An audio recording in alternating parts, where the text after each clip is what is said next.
La science médicale s'occupe du corps physique, et exclusivement du corps physique. Elle pense que tout doit être obligatoirement physique et tout doit se voir sous un microscope. Tous les médicaments, toutes les techniques utilisées et considérées comme officielles sont toutes des techniques physiques. Pourtant, même au niveau physique, elle oublie, quand on va voir son médecin, elle oublie qu'on habite aussi dans un lieu physique et ne prend pas du tout en compte tous les facteurs qui, au niveau du domicile, peuvent affecter la personne. En voici quelques exemples. Au niveau de l'habitat, nous sommes affectés par les rivières souterraines, les failles géologiques, les flux magnétiques du nickel et du fer, parce que tout métal chauffé émet un rayonnement magnétique, et donc il y a autant de flux magnétiques qu'il y a de métaux en fusion dans le magma. Donc il y a des réseaux du nickel et du fer qui traversent dans tous les sens l'habitat, qui ont été surnommés réseau Hartmann et réseau Curie du nom des deux découvreurs qui les ont mis en évidence, alors bon, il s'agit toujours du réseau du nickel et du fer. Ensuite, on a des veines telluriques, évidemment, comme pour les veines des personnes, qui sont positives ou négatives. Des cheminées cosmotelluriques, qui sont des sortes qui sont de la Terre, et qui sont des sortes de cheminées vibratoires qui montent d'un sens et qui descendent dans l'autre, et qui sont de certaines couleurs. Chaque couleur affecte la personne en fonction de sa couleur. C'est-à-dire, s'il y a une cheminée de couleur jaune, eh bien, qui affecte le chakra de l'estomac, si cette cheminée se trouve dans la chambre et au niveau du lit, l'estomac et la zone digestive va être influencés en permanence toutes les nuits, et on va obligatoirement créer du diabète, du cholestérol, enfin toutes les maladies digestives qu'il peut y avoir. Il peut y avoir des vortex énergétiques. En principe, un vortex, c'est une montée d'énergie importante dans un point précis. On les trouve surtout dans les hauts lieux énergétiques, mais comme les maisons sont construites n'importe où, y compris sur d'anciens hauts lieux énergétiques, eh bien, on peut trouver des vortex dans les maisons qui vont donc perturber énormément les personnes. Il y a deux types de vortex, des vortex qui sont énergisants et des vortex qui sont dévitalisants.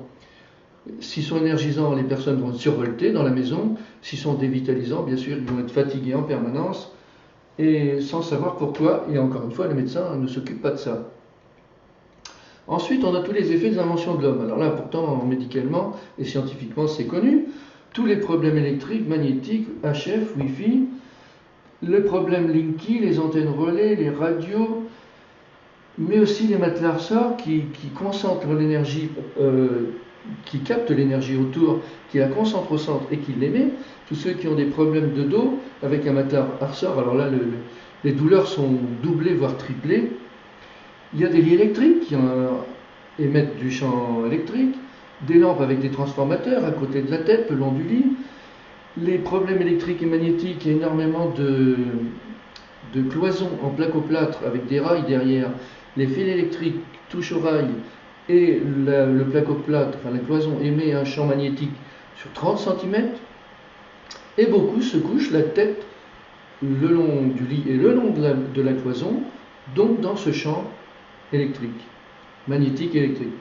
Là encore une fois, si vous allez voir votre médecin parce que vous avez mal de tête, il ne va pas se poser la question comment est votre habitat. Lit électrique, lampe à transfo, cavité fermée, monoxyde de carbone, pollution. Il y a aussi énormément de monoxyde de carbone, de méthane, etc. dans les maisons qui sont closes. Tout est fermé, on ferme les aérations pour éviter que la chaleur se parte, mais on garde à l'intérieur tout ce qui est négatif. Souvent dans les garages, il y a des pots de peinture, il y a des produits chimiques, et le garage est clos, fermé, ce qui fait que quand on ouvre la porte, on récupère tout dans la cuisine ou dans les pièces. Donc au niveau des inventions de l'homme, c'est pareil, c'est connu, mais personne ne s'en occupe. Les phénomènes métaphysiques, évidemment, il y a encore beaucoup d'âmes en peine qui sont dans les maisons parce qu'ils ont appris toute leur vie qu'il n'y a rien après la mort, donc quand ils sont décédés, bien sûr, ils restent là, ils attendent. C'est pour ça qu'ils sont vraiment en peine, et il y en a beaucoup.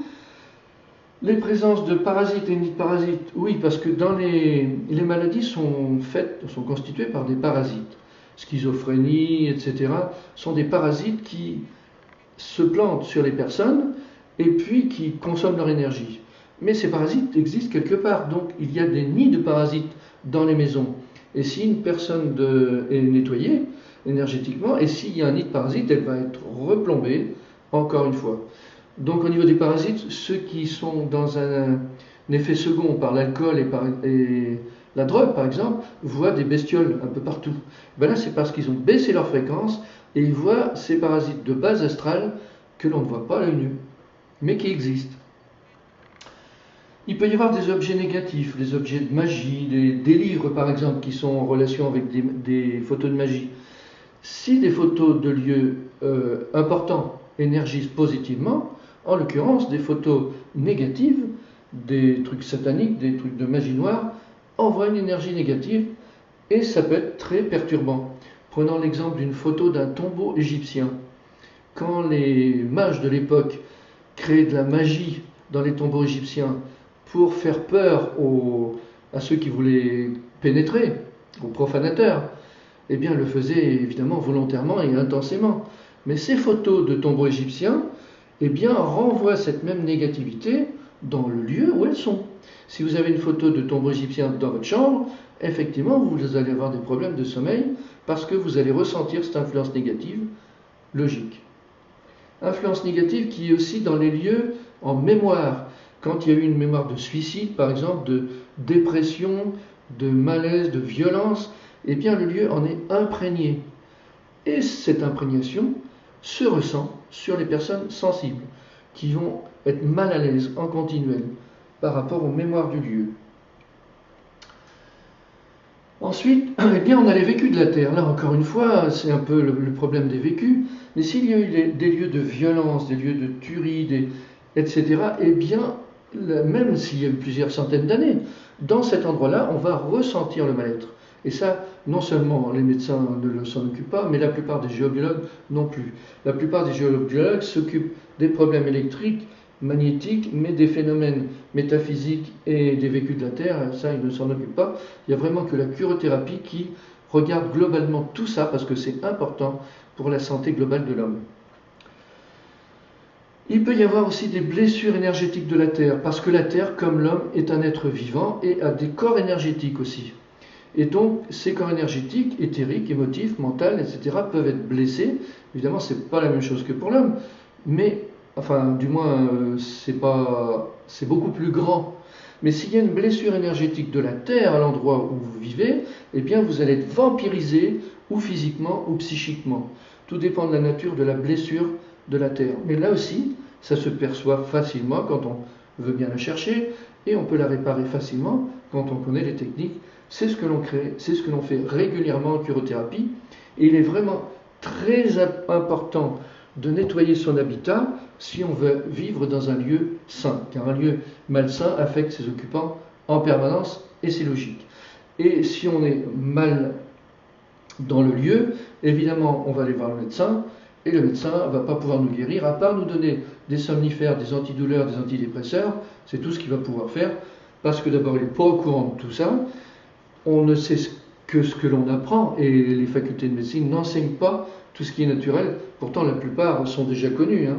Tout ce qui est des inventions de l'homme, les effets, c'est connu, mais ce n'est pas enseigné dans les facultés de médecine, et les médecins ne peuvent pas faire ça, ne peuvent pas regarder ça, alors que souvent, c'est la source de nos maladies. Tous ces problèmes sont des sources de mal-être et de maladies. Voilà. Donc, il est important de faire harmoniser son habitat par un chirothérapeute, puisqu'on prend tout en compte.